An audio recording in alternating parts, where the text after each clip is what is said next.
Gara-gara pisau dan panci.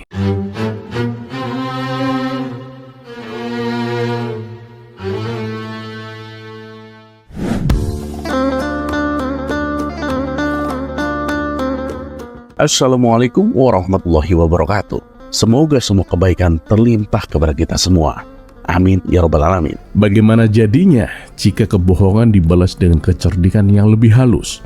Dan bagaimana jika orang licik justru terjebak oleh logikanya sendiri di ruang sidang?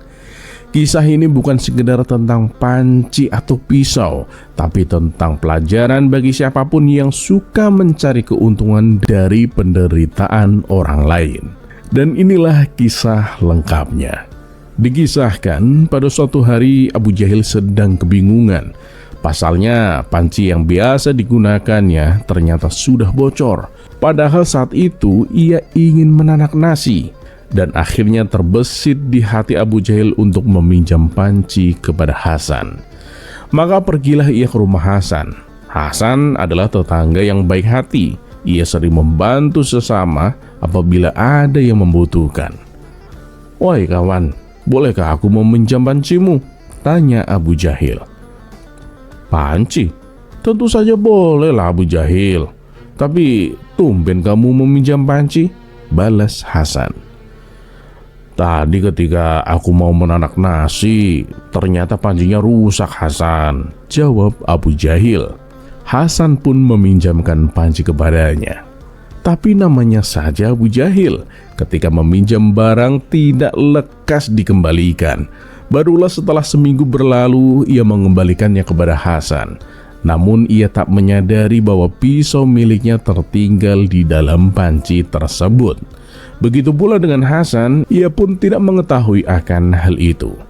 Dan 3 hari kemudian ketika Hasan hendak menggunakan panci, ia melihat ada pisau di dalamnya. "Wah, ini pasti milik Abu Jahil. Sebaiknya aku kembalikan kepadanya," pikir Hasan. Ia pun segera bergegas menuju rumah Abu Jahil. Dan di saat yang bersamaan, Abu Jahil sedang dibuat geram karena tadi malam ayam-ayam miliknya mati dimangsa seekor musang. Kejadian itu bahkan terjadi tepat di hadapan matanya. Sebenarnya ia sudah mengusir musang tersebut, tetapi si musang malah berbalik menyerangnya. Dan terpaksa Abu Jahil berlari menyelamatkan diri. Ketika ia sedang merenungi kejadian semalam, datanglah Hasan membawa sebilah pisau. "Wahai Abu Jahil, pisaumu tertinggal di rumahku," kata Hasan. "Oh ya? Kenapa bisa ada di rumahmu?"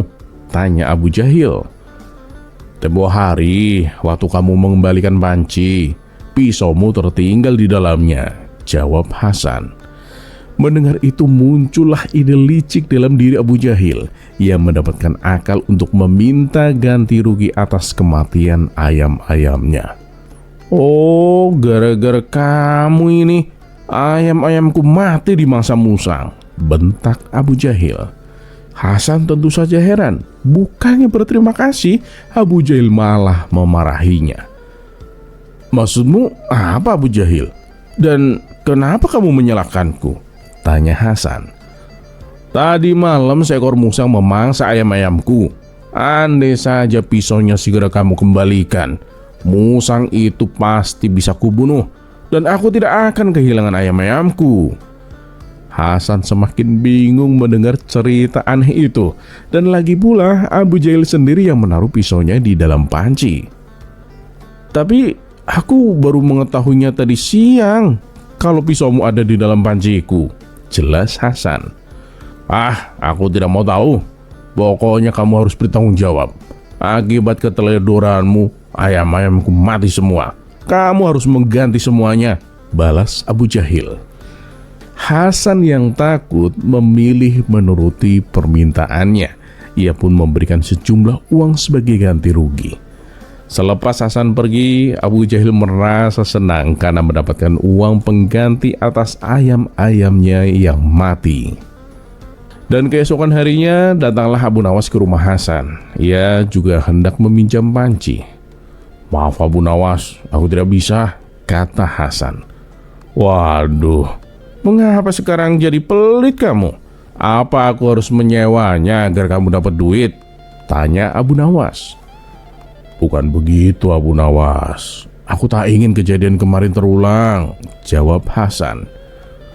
Memangnya apa yang terjadi? Tanya Abu Nawas penasaran. Hasan pun menceritakan peristiwa antara dirinya dan Abu Jahil. Wah, benar-benar kurang ajar Abu Jahil itu. Hasan, kamu harus membalas perlakuannya, kata Abu Nawas. Aku tidak berani Abu Nawas, nanti malah dia menghajarku, balas Hasan. Kalau begitu jangan khawatir, aku akan membantumu. Orang seperti dia itu harus diberi pelajaran, tutur Abu Nawas. Lalu Abu Nawas pun menyusun sebuah rencana. Nah, kalau kamu ingin uangmu kembali, kamu harus menuruti perkataanku, perintah Abu Nawas. Dan Hasan pun mengangguk setuju. Esok harinya, Abu Nawas menyebarkan kabar bahwa Hasan tiba-tiba menjadi gila. Kabar itu dengan cepat menyebar ke seluruh kota Baghdad. Warga yang mengenal Hasan pun merasa kasihan dan penasaran. Memangnya apa yang membuat Hasan menjadi gila? Tanya mereka. Semua itu gara-gara Abu Jahil, jawab Abu Nawas.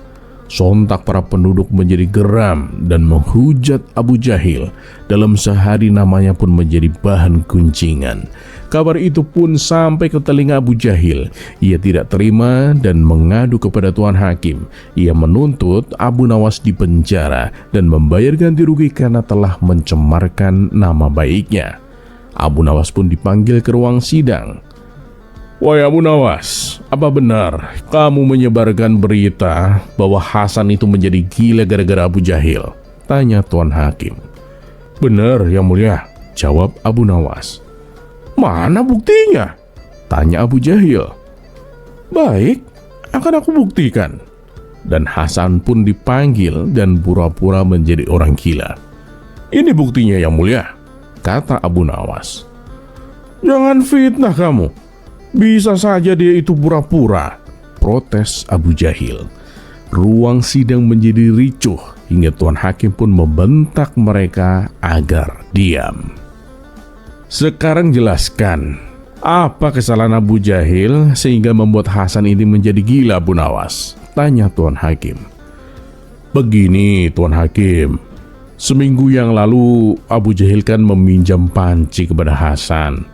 Dan dia tidak segera mengembalikannya. Akibatnya Hasan tidak bisa menanak nasi dan terpaksa makan dedaunan. Itulah yang menyebabkan ia menjadi gila, Tuan Hakim, terang Abu Nawas. Mendengar cerita itu Abu Jahil pun tertawa terpinggal-pinggal.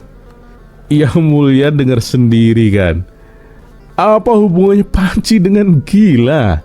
Kalau tidak ada panci bisa pakai kuali kan? Dan mana ada orang yang tidak makan nasi jadi gila, Yang Mulia? Ejek Abu Jahil. Tuan Hakim pun sempat menyalahkan Abu Nawas. Apa tidak ada cerita lain yang lebih tidak masuk akal? Sindir Tuan Hakim. Oh, ada Yang Mulia, jawab Abu Nawas dengan tenang. Ruangan mendadak hening. Begini ceritanya Yang Mulia. Hanya gara-gara pisau tertinggal di panci tetangga, ada orang yang tidak bisa membunuh musang. Lalu tetangganya disuruh membayar ganti rugi karena ayamnya yang mati. Apa tidak ada alat lain untuk membunuh musang? Ujar Abu Nawas. Tuan Hakim pun terkejut mendengarnya. Waduh, siapa dia? Kok ada orang seperti itu? Nah, itu dia orangnya Yang Mulia, jawab Abu Nawas sambil menunjuk Abu Jahil. Wajah Abu Jahil pun pucat. Dengan terbata-bata ia pun mengakui semuanya.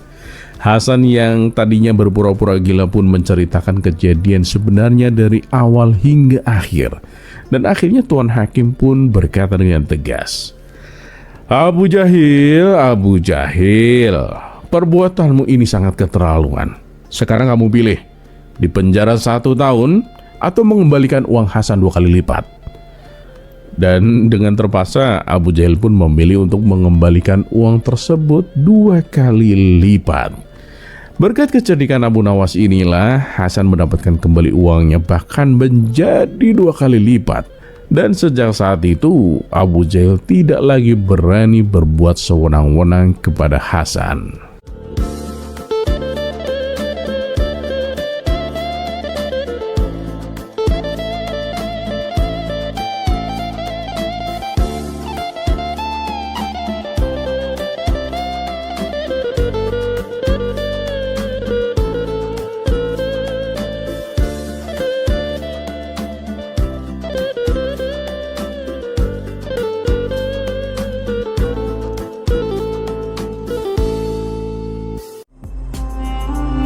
Kisah selanjutnya.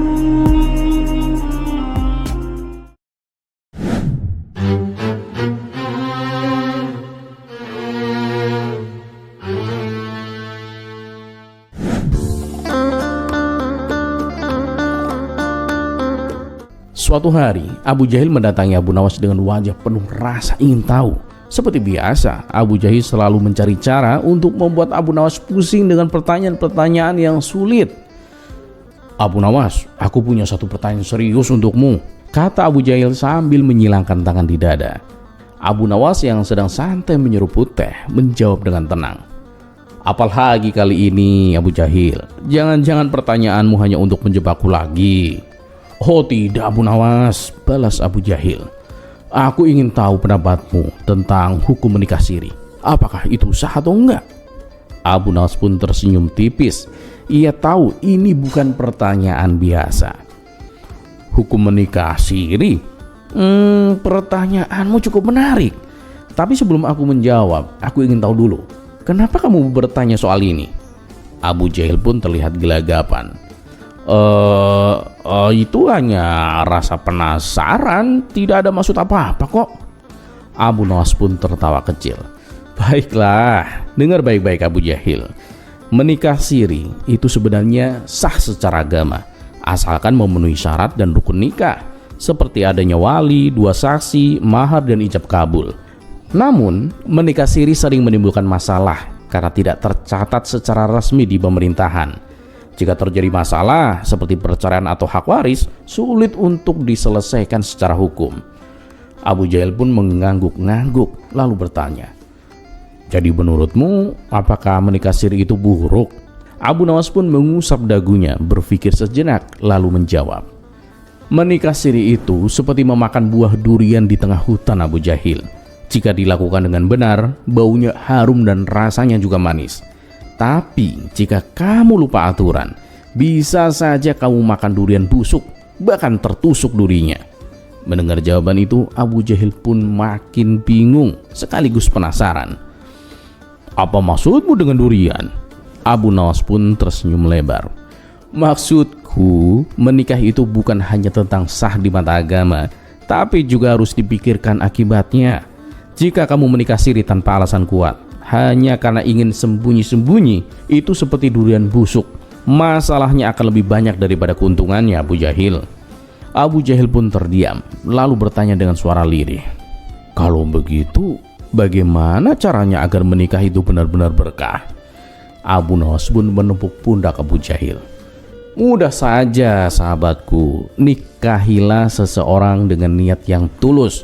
Pastikan semua syaratnya terpenuhi dan catatkan pernikahanmu agar aman di dunia dan akhirat." Abu Jahil pun tampak kagum. "Kamu memang cerdik, Abu Nawas. Aku rasa aku mengerti sekarang." Abu Nawas pun mengangguk dengan bijak. "Ingatlah Abu Jahil, menikah itu bukan hanya urusan cinta, tapi juga tanggung jawab. Jangan bermain-main dengan hukum, baik hukum agama maupun hukum negara." Abu Jahil tersenyum malu-malu dan berkata, "Terima kasih Abu Nawas, aku akan ingat nasihatmu. Tapi durian itu ada di mana ya? Aku jadi ingin mencobanya." Mendengar hal itu, Abu Nawas pun tertawa terbahak-bahak. "Ah Abu Jahil, kamu ini memang tidak pernah berubah. Baiklah, ayo kita cari durian bersama."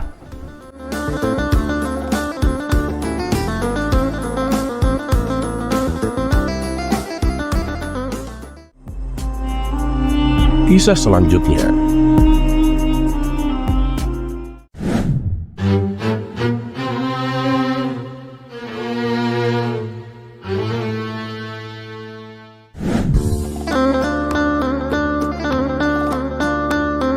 Kisah Abu Nawas kali ini berawal dari adanya seorang pedagang dari luar kota yang ingin belajar cara berdagang.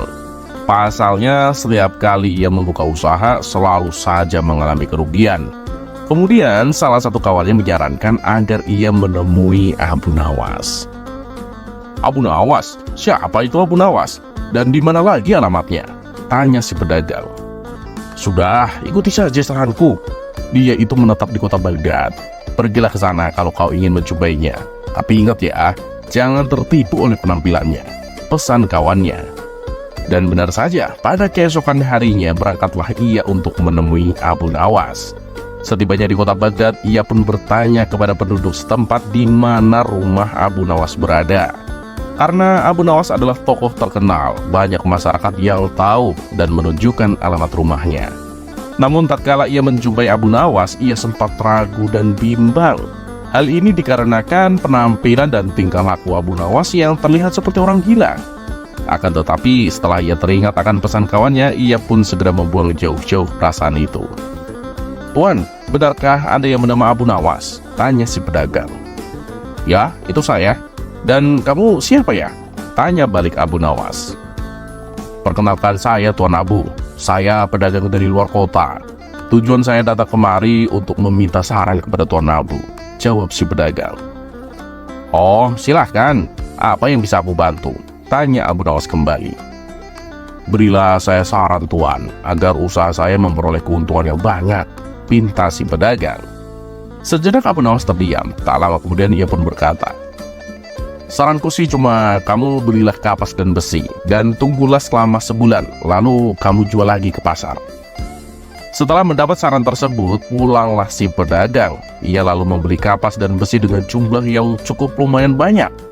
Sebulan pun berlalu, dan sesuai saran Abu Nawas, ia menjual kembali kapas dan besi yang telah ia beli sebelumnya. Tak disangka hasil penjualannya memperoleh keuntungan yang banyak. Hingga dalam waktu sekejap ia telah menjadi orang yang kaya raya. Disitulah sifat sombongnya mulai terlihat. Ia seringkali memandang rendah orang yang kekayaannya di bawah dirinya, apalagi kepada orang-orang miskin. Aku harus lebih kaya dari sekarang, agar orang-orang akan semakin menghormatiku, kata si pedagang dalam hati. Kemudian ia pun kembali menemui Abu Nawas untuk meminta saran yang kedua kalinya. Ketika ia sampai di rumahnya, Abu Nawas sedang bertingkah seperti orang gila. Bagaimana tidak, Abu Nawas memakai sepatu dengan terbalik. Hal ini membuat si pedagang tertawa terpinggal-pinggal. Hei, Abu Nawas gila, ada-ada saja tingkahmu. Oh ya Abu Nawas, aku mau bertanya. Menurutmu barang apa yang harus aku beli agar keuntunganku bertambah banyak Abu Nawas? Tanya si pedagang. Ucapannya yang tidak sopan membuat Abu Nawas mengerutkan dahi. Belilah bawang dan semangka, dan tunggulah sampai sebulan, lalu kau jual lagi ke pasar, kata Abu Nawas. Pedagang itu pun kembali menuruti apa yang disarankan oleh Abu Nawas. Tapi kali ini bukan keuntungan yang didapatkan, melainkan kebangkrutan seketika. Belum juga sampai sebulan, bawang dan semangka yang dibelinya menjadi busuk dan tak bisa dijual. Padahal ia sudah membelanjakan semua uangnya untuk membeli kedua barang tersebut. Dia yang tadinya kaya raya seketika mendadak jatuh miskin. Dengan penuh kecewa dan emosi, ia kembali menemui Abu Nawas. Hei Abu Nawas, kamu telah membuatku bangkrut. Sekarang aku tak punya uang sepeser pun, kata si pedagang. Loh, kenapa bisa menjadi salahku? Ada yang salah dengan saranku? Tanya Abu Nawas. Ya memang, pertama kali kau memberi saran membuatku memperoleh keuntungan yang banyak. Tapi ketika saran yang kedua, kamu membuatku bangkrut dan jatuh miskin Abu Nawas, ujar si pedagang. Oh, itu sih salahmu sendiri. Kenapa malah menyalahkanku? Balas Abu Nawas. Ya tentu sajalah itu salahmu. Gara-gara saranmu yang kedua, hartaku menjadi ludes tak tersisa, kata si pedagang mulai emosi. Orang asing, denger ya. Bahkan namamu saja aku nggak tahu. Pertama kali kamu menyapaku, kau memanggilku dengan nama Tuan Abu. Lalu kau meminta saran dariku. Karena kamu menyapaku sebagai orang yang cerdas, maka aku memberikan saran dengan kebijaksanaanku.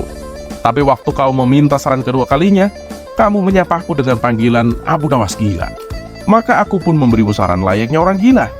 Jawabanku tergantung bagaimana cara kamu bertanya. Memang salah begitu, tutur Abu Nawas. Mendengar hal itu, si pedagang pun merasa malu dan tak lagi berani menyalahkan Abu Nawas.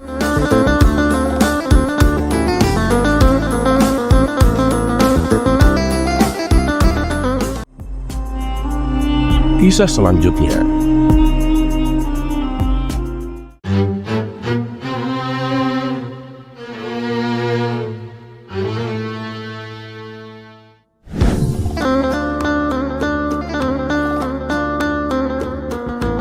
Mempunyai kebun mangga yang sedang berbuah memang sesuatu yang sangat menyenangkan. Apalagi sebentar lagi sudah bisa dipanen. Itulah kebun mangga Abu Nawas, yang sedari kecil tanamannya dirawat dengan sepenuh hati. Tapi ada saja hal aneh yang dialami Abu Nawas. Kebun mangga yang sebentar lagi panen itu ternyata berkali-kali diambil oleh maling. Bahkan sempat-sempatnya maling itu makan buah mangga di kebun. Ini terbukti dari banyaknya kulit dan biji mangga yang berserakan di bawah pohon. Usut punya usut, ternyata yang mencuri di kebun mangga Abu Nawas adalah seorang pengemis yang bernama Mang Sarmun. Kebanyakan warga memanggilnya Sarmis, Sarmun si pengemis. Awalnya Abu Nawas membiarkannya, lebih karena kasihan. Karena memang kehidupan Mang Sarmis ini jauh dari kata cukup. Ia hanya mengandalkan pemberian dari orang lain. Tapi lama-kelamaan ternyata Mang Sarmis ini menjadi kebiasaan. Tentu saja hal ini membuat Abu Nawas geram. Hingga akhirnya Abu Nawas memutuskan hendak memberinya pelajaran. Ketika Mang Sarmis tengah mengambil buah-buahan di kebun, Abu Nawas langsung menangkapnya. "Kau pikir buah-buahan di kebun ini punya keluargamu apa? Aku susah payah merawatnya. Kamu malah enak-enakan mengambilnya," bentak Abu Nawas.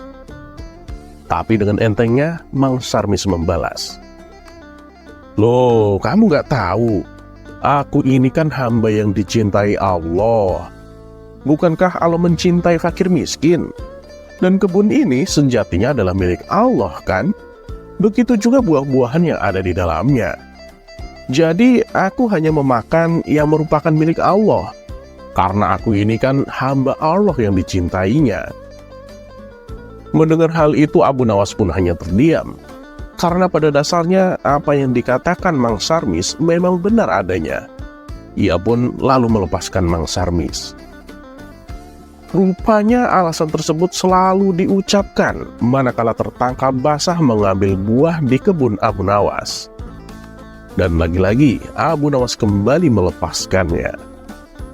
"Kalau begini terus caranya, panen kebunku bisa rugi," batin Abu Nawas. Setelah berpikir cukup lama, akhirnya Abu Nawas menemukan sebuah ide yang cemerlang. Dan pada keesokan harinya, Abu Nawas membuat tongkat kayu dan dibawa ke kebun miliknya. Setibanya di sana, selang tidak berapa lama, datanglah Mang Sarmis untuk mengambil buah mangga. Meskipun dia melihat ada Abu Nawas di situ, ia tak memperdulikannya sama sekali. Dengan santainya, Mang Sarmis mengambil buah-buahan dan memakannya. Kesempatan ini langsung digunakan Abu Nawas untuk menjalankan rencananya. "Woi, lagi ngapain kamu?" tanya Abu Nawas. "Kamu nggak lihat? Hamba Allah ini sedang memakan buah mangga milik Allah. Apakah ada yang salah?" kata Mang Sarmis balik bertanya. "Oh enggak ada yang salah kok," balas Abu Nawas. Akan tetapi tiba-tiba Abu Nawas memukulnya dengan tongkat kayu yang sudah ia siapkan dari rumah. Sontak Mang Sarmis menjerit kesakitan. "Celakalah kamu, berani-beraninya menyakiti hamba Allah," umpat Mang Sarmis. Abu Nawas pun membalas, Loh, aku kan memukul hamba Allah dengan tongkat kayu dari pohon Allah. Karena inilah tugasku menjaga kebun milik Allah." Mang Sarmis tak mau kalah. "Tapi aku kan hamba yang dicintai Allah," ujar Mang Sarmis. Namun Abu Nawas juga tak kehilangan akal. "Memang Allah sudah memberi izin padamu? Oh, atau perlu aku bantu kamu berjumpa dengan Allah, biar kamu bisa minta izin langsung padanya?" kata Abu Nawas. "Gimana caranya?" Tanya Mang Sarmis heran. Itu sih gampang. Tunggu kamu di sini. Aku ngambil pedang dulu di rumah untuk menebas batang lehermu, jawab Abu Nawas. Mendengar hal itu, Mang Sarmis pun kincep, tak bisa berkata-kata. Hei Sarmis, denger ya. Kalau kamu ulangi lagi, aku tak segan-segan membuatmu minta izin pada Allah langsung, ancam Abu Nawas. Mang Sarmis pun langsung lari terpontang-panting ketakutan. Dan sejak saat itu, Mang Sarmis tak pernah lagi mengambil buah-buahan di kebun milik Abu Nawas.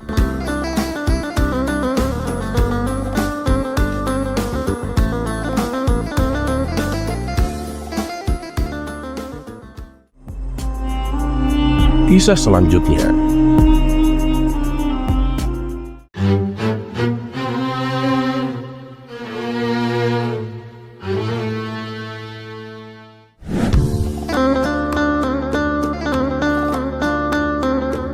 Mendengar kisah Abu Nawas, pasti sudah tak asing dengan keledai kesayangannya. Dan pada kisah kali ini akan diceritakan betapa sedihnya Abu Nawas ketika ia berpisah dengan keledai kesayangannya karena dicuri orang. Tapi, selalu ada cara cerdik Abu Nawas dalam menghadapi segala permasalahan. Berikut kisahnya. Diawali ketika keledai Abu Nawas hilang dicuri oleh maling, dan ia sempat meminta bantuan kepada warga setempat. Bahkan sampai meminta beberapa prajurit istana untuk menemukan keledai yang hilang. Tetapi semua itu sia-sia, gak ada hasil sama sekali.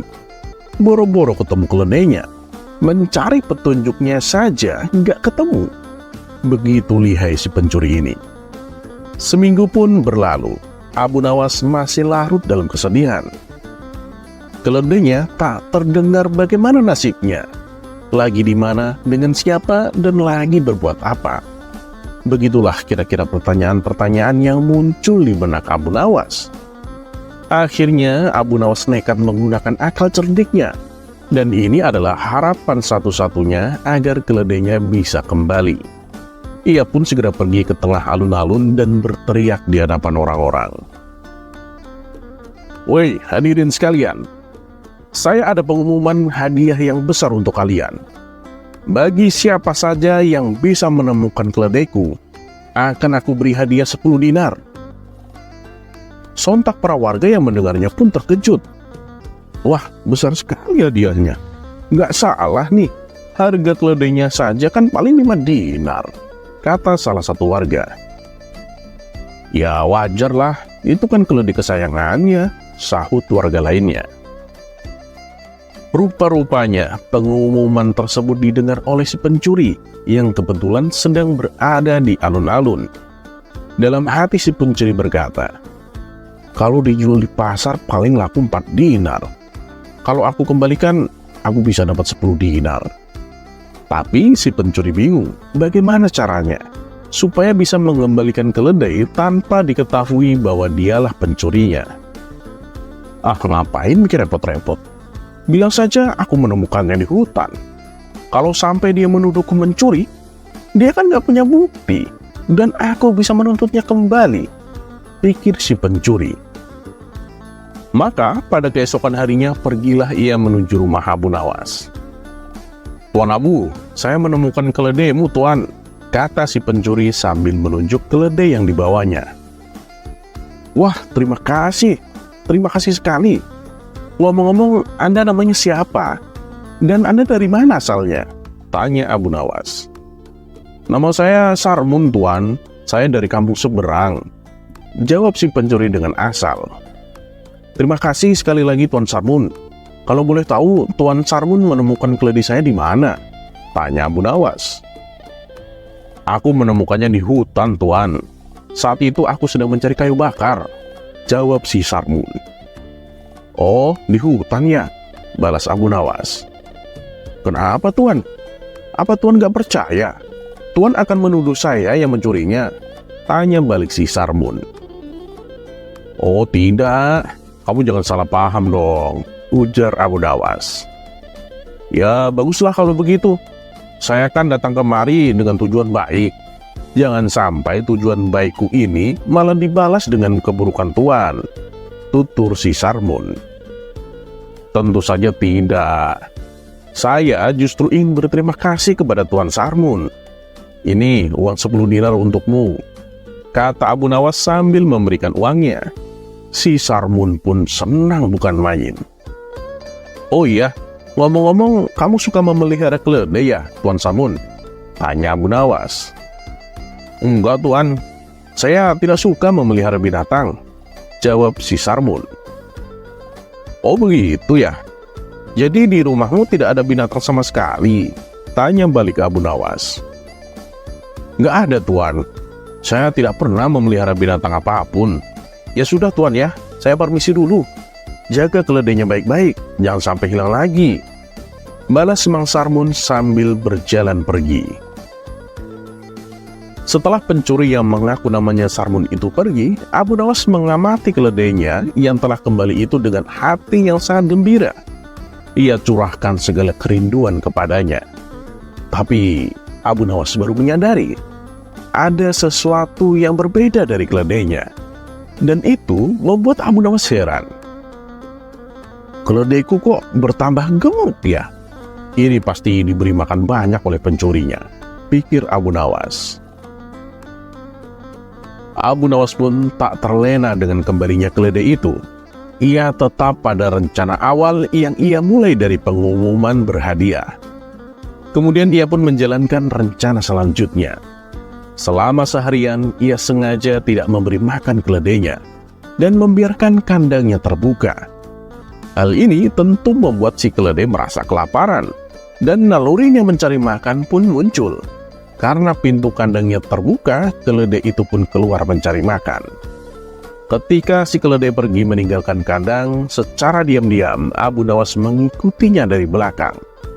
Hingga sampailah ia di sebuah rumah yang sebelahnya terdapat gudang kosong.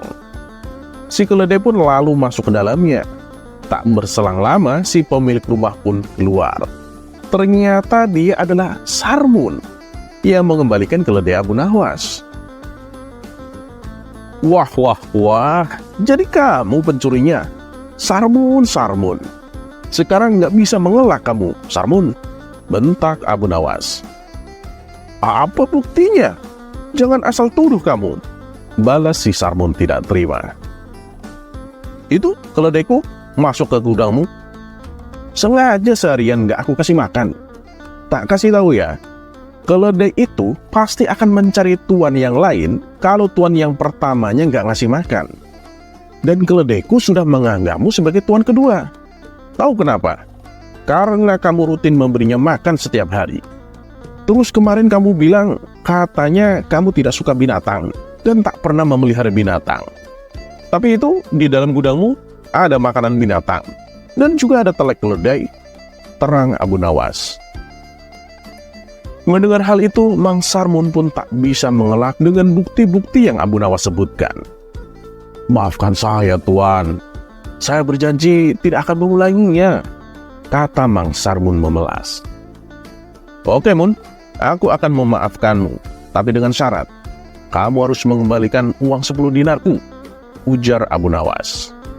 Mamang Sarmun pun setuju dan mengembalikan uangnya. Akhirnya, berkat kecedikan Abu Nawas, ia bisa mengungkapkan siapa pencuri keledainya, dan uang 10 dinar pun kembali ke tangan Abu Nawas.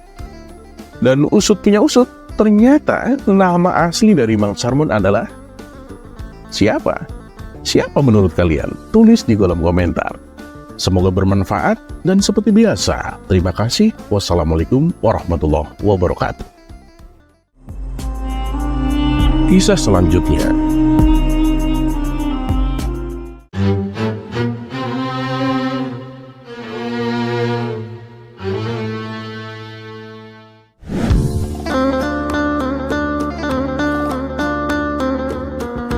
Alkisah di kampung Abu Nawas ada seorang saudagar kaya bernama Tuan Amin. Hartanya melimpah dan mempunyai peternakan yang besar. Semua kekayaan yang dimilikinya tak membuatnya lupa diri. Ia tetap rajin beribadah. Ia juga sering menyantuni fakir miskin dan anak-anak yatim. Meskipun Tuan Amin hidup bergelimang harta, tapi ia selalu merasa kesepian. Apalagi setelah wafatnya sang istri karena menderita suatu penyakit. Dan dari pernikahannya dulu, Tuan Amin tidak dikaruniai seorang anak pun. Inilah yang membuat Tuan Amin bingung. Pada siapa ia harus mewariskan semua kekayaannya? Hingga pada akhirnya Tuan Amin mempunyai inisiatif untuk mencari anak angkat. Keinginannya itu lalu ia ungkapkan kepada Abu Nawas. Abu Nawas, gimana menurutmu kalau aku mengangkat seorang anak untuk menjadi anak asuhku? Aku ini sudah tua, Abu Nawas. Mungkin umurku juga nggak lama lagi. Aku ingin supaya semua hartaku ada yang mewarisinya, tutur Tuan Amin. Bagus itu Tuan Amin. Aku sangat mendukungnya, timpal Abu Nawas. Tapi aku bingung Abu Nawas, ujar Tuan Amin. Bingung kenapa Tuan? Atau jangan-jangan Tuan ingin menikah lagi ya? Celetuk Abu Nawas dengan nada menggoda. Ah enggak Abu Nawas, sudah enggak ada keinginanku menikah lagi. Di sisa hidupku yang tinggal sedikit ini, aku hanya ingin menghabiskan waktu untuk beribadah, jawab Tuan Amin. Lantas apa yang membuat Tuan Amin bingung? Tanya Abu Nawas. Gimana caranya ya? Aku ingin punya anak asuh, tapi anak itu harus benar-benar jujur, pintar, dan bertanggung jawab. Ya, biar semua hartaku ada yang merawatnya dan menjadi berkah. Kamu ada solusi nggak Abu Nawas? Tanya Tuan Amin. Sejenak Abu Nawas terdiam. Ia terus memutar otak untuk mencari jalan keluarnya. Tidak berapa lama akhirnya Abu Nawas pun tersenyum. Itu pertanda ia sudah menemukan ide yang cemerlang. Tenang Tuan Amin, soal itu biar aku yang mengaturnya. Aku punya rencana yang tepat, ucap Abu Nawas. Rencana gimana itu? Coba katakan padaku, pinta Tuan Amin. Minggu depan, suruh semua anak-anak kecil di kampung kita untuk berkumpul. Dan kita adakan sayembara Tuan, usul Abu Nawas. Loh, kenapa harus minggu depan Abu Nawas?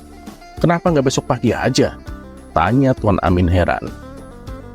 Sudah, Tuan Amin percayakan saja padaku, ujar Abu Nawas. Baiklah, aku ikuti saja rencanamu, balas Tuan Amin. Setelah seminggu berlalu, semua anak-anak di kampungnya diundang. Mereka berkumpul di rumah Tuan Amin. Baik anak kaya maupun anak orang miskin semua berkumpul menjadi satu. Tidak lama kemudian keluarlah Tuan Amin dan Abu Nawas berdiri di hadapan anak-anak tersebut. Lalu Abu Nawas berkata kepada mereka, "Anak-anakku semua, kalian dikumpulkan di sini karena Tuan Amin akan mengangkat seorang anak yang nantinya akan mewarisi kekayaannya. Tapi sebelumnya aku akan membagikan sesuatu kepada kalian," ucap Abu Nawas. "Apa yang akan Tuan bagikan?" tanya salah satu anak.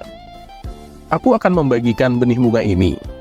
Nah nanti siapa yang bisa membuat benih ini tumbuh dan berbunga paling indah, dialah yang akan diangkat menjadi anak Tuan Amin. Aku kasih waktu 1 bulan untuk kalian," kata Abu Nawas menjelaskan. Semua anak mendapatkan beberapa butir benih. Mereka lalu merawatnya dengan sukacita. Sementara itu ada seorang anak yang tak bisa membuat benih itu menjadi tumbuh. Dia adalah anak yang miskin. Ia hanya tinggal bersama neneknya yang sudah tua, karena kedua orang tuanya pergi merantau keluar Baghdad. Anak itu pun merasa sedih. Kemudian ia berkata kepada neneknya, "Aku sudah merawatnya dengan baik, Nek. Tapi kenapa benih ini tak juga tumbuh?" Sang nenek lalu menyarankan untuk mengganti potnya dengan pot yang lebih baik. Anak itu lalu mengganti tanah dan potnya dengan tanah dan pot yang terbaik. Ia merawat benih itu dengan telaten. Disiraminya benih itu tiap hari. Namun benih itu tak juga tumbuh. Sedih sekali hati anak itu. Sebulan pun berlalu. Itu artinya waktu yang ditentukan telah tiba.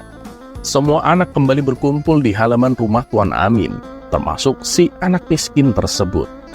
Banyak dari anak-anak membawa pot yang berisi tanaman bunga.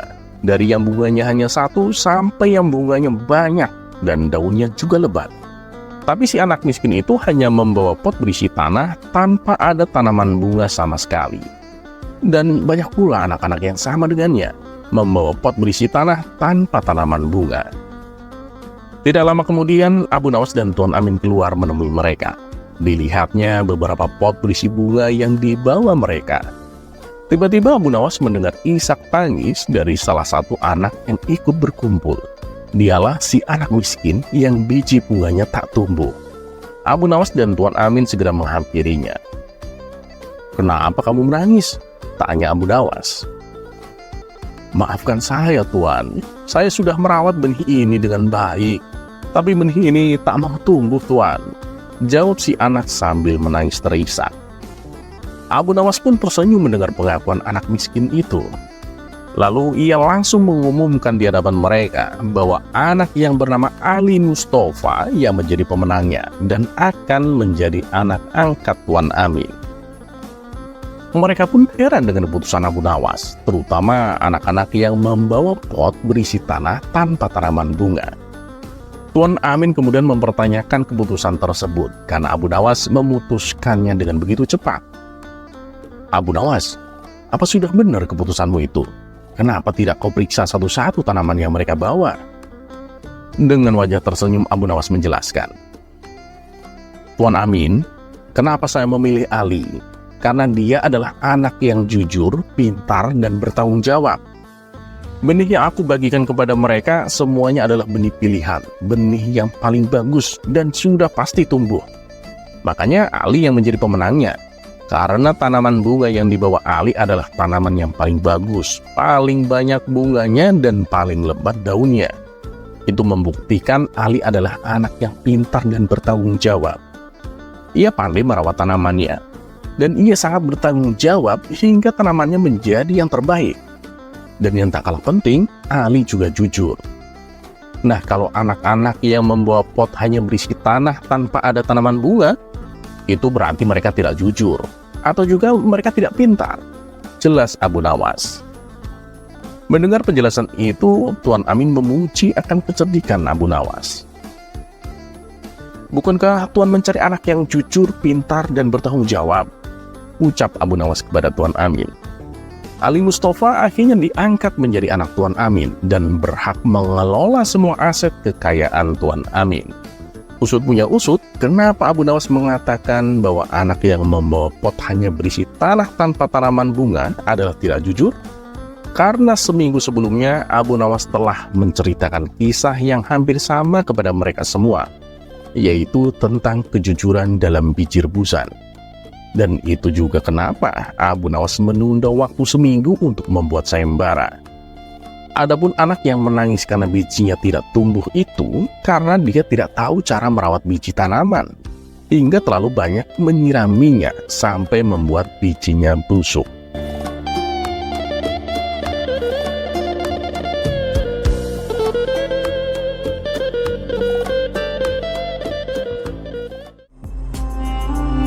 Kisah selanjutnya.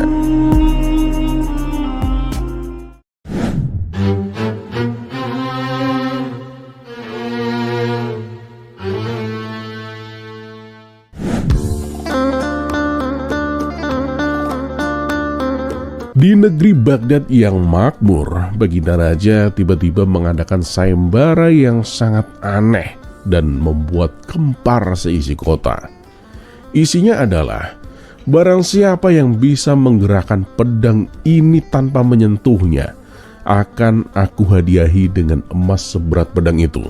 Seru Baginda Raja sembari menunjuk sebilah pedang panjang yang ditancapkan di tengah lapangan istana. Pedang itu adalah pusaka kerajaan, terkenal berat dan tajam, terbuat dari besi murni. Warga Baghdad pun berbondong-bondong berkumpul untuk menyaksikan siapa yang bisa menaklukkan tantangan mustahil tersebut. Berita tentang sayembara ini pun tersebar dengan cepat. Tak lama kemudian, para pendekar, tabib, penyihir, bahkan tukang sulap pun ikut mencobanya. Mereka membawa mantra, air jampi, tali siluman, dan berbagai alat aneh. Namun semuanya gagal. Pedang itu tidak bergerak sedikit pun. Dan sementara itu, Abu Nawas sedang duduk di warung kopi dekat masjid. Ia sama sekali tak tahu menau soal sayembara itu. Sampai sahabatnya yang bernama Karim pun datang tergopoh-gopoh sambil membawa sepiring kacang rebus. Abu, teriak Karim ngos-ngosan. Kamu ini seperti dikejar kambing kurban saja, jawab Abu Nawas tenang sambil mengaduk kopinya. Itu Abu, Baginda Raja bikin sayembara aneh. Katanya siapapun yang bisa menggerakkan pedang tanpa menyentuhnya akan diberi emas. Tapi semuanya gagal Abu. Penyihir dari Basrah pun tak mampu, jelas Karim bersemangat. Abu Nawas pun mengernyitkan dahinya. Menggerakkan tanpa menyentuh? Aneh sekali. Apa pedangnya ditanam dalam es? Bukan Abu, ditaruh di lapangan istana, berdiri tegak, tapi diam 1000 bahasa. Kamu harus lihat sendiri Abu. Dan karena penasaran, Abu Nawas pun pergi ke istana.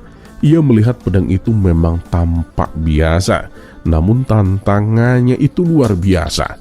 Setelah mengamati situasi, ia meminta izin kepada Baginda Raja untuk ikut mencobanya. Baginda Raja menyambutnya dengan senyuman penuh harapan. Namun salah satu penasihat kerajaan, Menteri Jalal pun mencibir. Hah? Abu Nawas? Sudah tidak ada peserta lain emang? Dia itu kan tukang kelakar, bukan penyihir, gumam Jalal. Abu Nawas tidak langsung mencobanya. Ia meminta waktu 2 hari untuk mempersiapkan diri. Semua orang mengira Abu Nawas akan membaca kitab sihir kuno atau menemui dukun gurun pasir.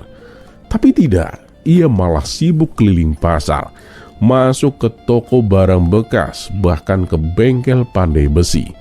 Sang istri pun heran melihat suaminya pulang membawa besi tua dan kawat. Ini sayembara atau proyek menara air? Sindir istrinya. Abu Nawas pun hanya tersenyum. Hari ketiga pun tiba. Lapangan istana dipenuhi rakyat yang ingin melihat aksi si cerdik Abu Nawas. Namun ketika Abu Nawas muncul, semua orang terdiam. Ia datang dengan membawa kereta kecil berisi alat-alat aneh. 2 tongkat bambu panjang, beberapa cermin, sehelai kain tipis, dan sebuah kotak kayu yang tampak tua dan berkarat. Apa yang dia bawa itu? Berisik rakyat. Abu Nawas mau bermain sulap itu, gumam Menteri Jalal sinis. Abu Nawas lalu meminta semua orang agar menjauh dari pedang sejauh 10 langkah.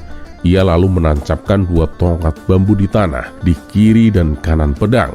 Di ujung tongkat itu, ia memasang kain tipis yang bisa berkibar jika ada angin. Ia kemudian menaruh kotak kayu itu tidak jauh dari pedang, lalu mengintip sedikit ke dalam kotak. Apa dia sedang mencoba menyihir dengan kardus tua? Bisik seorang anak kecil. Dan tak lama kemudian, Abu Nawas pun berdiri, menarik nafas dalam dan menunggu. Angin pun bertiup pelan. Kain tipis mulai berkibar. Seketika pedang itu bergerak perlahan, bergeser beberapa sentimeter ke arah kotak tua itu. Semua orang terdiam. Pedangnya bergerak. Wah, benar-benar bergerak. Baginda Raja pun terengah-engah. Para menteri berdiri dari kursi. Abu Nawas pun melangkah tenang dan berkata, Paduka yang mulia, seperti yang diperintahkan, pedang bergerak tanpa saya sentuh. Baginda Raja tertawa girang, tapi penasehat Jalal pun berseru, Oh tunggu, ini pasti trik. Dia pasti pakai sihir atau alat tersembunyi. Silahkan periksa sendiri Tuan Jalal, ujar Abu Nawas santai. Dan setelah diperiksa, rupanya kotak tua itu adalah sebuah kotak magnetik kuno dari peradaban Persia yang Abu Nawas temukan di toko barang antik. Kotak itu meskipun berkarat masih memiliki daya magnet yang kuat. Namun Abu Nawas tidak langsung mendekatkan magnet ke pedang, melainkan menunggu bantuan angin agar pergerakannya tidak tampak disengaja. Ia bahkan menambah kesan alami dengan membuat kain tipis agar angin terlihat berperan. Baginda Raja pun berdecak kagum. Abu Nawas, kamu ini memang bukan hanya cerdik, tapi juga sabar dan bijak. Kamu tidak menggunakan kekuatan kasar, tapi pemahaman terhadap alam. Abu Nawas pun menunduk hormat. Ya, begitulah Paduka. Kadang yang dibutuhkan itu bukan kekuatan, tapi mengerti cara bekerjanya dunia. Bahkan angin dan besi bisa bersatu jika kita tahu cara mempertemukannya. Baginda Raja pun tertawa puas dan memerintahkan bendahara kerajaan memberikan hadiah sesuai dengan janji. Namun Abu Nawas berkata, Paduka, saya hanya ingin satu permintaan. Tolong jangan buat sayembara yang aneh-aneh lagi, Paduka. Kalau tidak, saya bisa kehabisan ide. Semua orang yang hadir pun tertawa.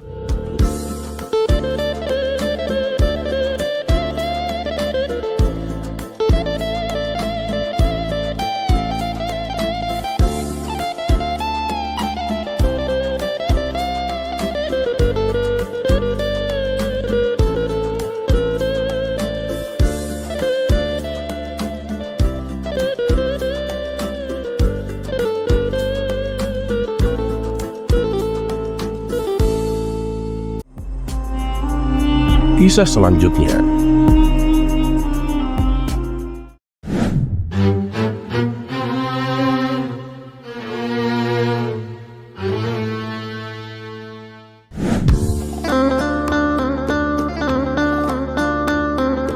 Dikisahkan Abu Nawas sedang menderita sakit pada salah satu matanya. Mendengar kabar tersebut, tentu Baginda Raja langsung mengunjungi Abu Nawas untuk melihat keadaannya. Wahai Abu Nawas, kenapa tidak kamu obati? Tanya Baginda Raja. Sudah Paduka yang mulia, jawab Abu Nawas. Oh, baguslah. Jangan lupa minum ramuan obatnya secara teratur, tutur Baginda Raja.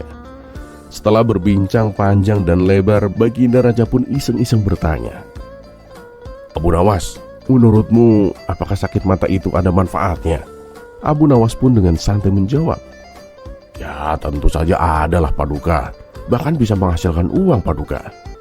Baginda Raja yang tadinya hanya bercanda mendadak menjadi serius menanggapi jawaban Abu Nawas itu. Bagaimana bisa, Abu Nawas? Tanya Baginda Raja penasaran. Begini Paduka yang mulia, apabila seorang tabib mengobati pasien yang sakit mata, sekali berobat pasti biayanya mahal. Apalagi bila yang berobat adalah para pejabat istana, pasti tabib itu akan menaikkan tarifnya. Paduka bisa bayangkan sendiri berapa banyak uang yang didapat oleh si tabib, celetuk Abu Nawas. Mendengar itu Baginda Raja pun tertawa. Ada-ada saja kamu Abu Nawas. Lalu untuk si penderita sendiri apa manfaatnya? Seperti kamu misalnya, kamu kan sekarang sedang sakit mata.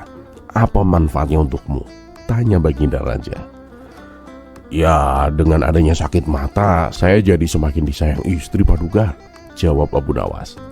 Lah, kok bisa? Apa alasannya? Tanya Baginda Raja penasaran. Karena saya tidak mungkin bergadang berkumpul bersama teman-teman Paduka, jawab Abu Nawas. Dan untuk kedua kalinya Baginda Raja pun tertawa mendengar jawabannya. Oh ya Abu Nawas, ketika sakit mata seperti kamu ini, makanan apa yang menjadi pantangan? Tanya Baginda Raja. Ada beberapa wahai Paduka, seperti roti, olahan daging, telur dan lain-lain, jawab Abu Nawas. Mendengar penjelasan tersebut timbul niat Baginda Raja untuk mengerjai Abu Nawas. Waduh, sayang sekali Abu Nawas. Padahal aku kesini membawa makanan enak-enak itu Abu Nawas, ujar Baginda Raja sambil tersenyum nakal. Ia lalu memerintahkan pengawal untuk mengambilkan makanan berupa roti yang berisi olahan daging. Ketika roti itu sudah berada di atas meja, Baginda Raja mulai memakannya sambil melirik ke arah Abu Nawas.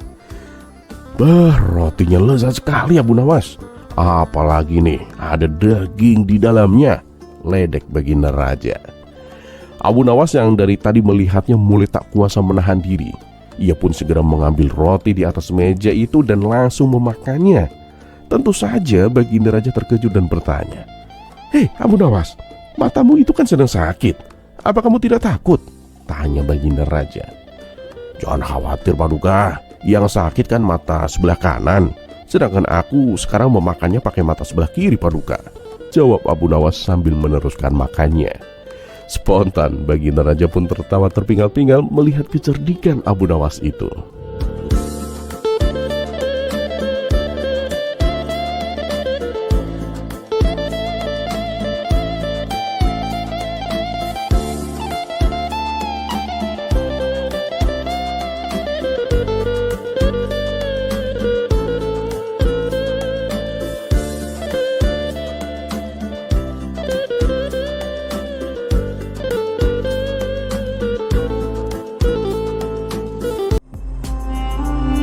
Kisah selanjutnya.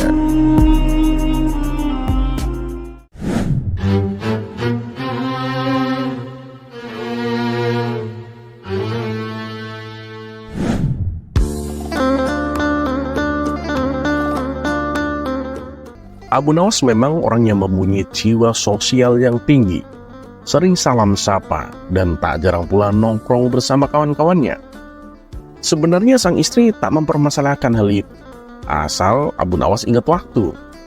Tapi yang jadi masalahnya adalah Abu Nawas sering pulang larut malam, hingga membuat istrinya menjadi geram. Sampai-sampai sang istri tak segan untuk memarahinya, dan terkadang malah sampai memukulnya dengan tongkat. Tetapi semua itu tak membuat Abu Nawas jera. Akhirnya sang istri menggunakan cara lain, yaitu mengunci pintu rumahnya dan membiarkan Abu Nawas tidur di luar rumah. Meskipun begitu, di balik marah-marah dan suka ngomelnya itu, sang istri merupakan sosok orang yang sangat penyayang.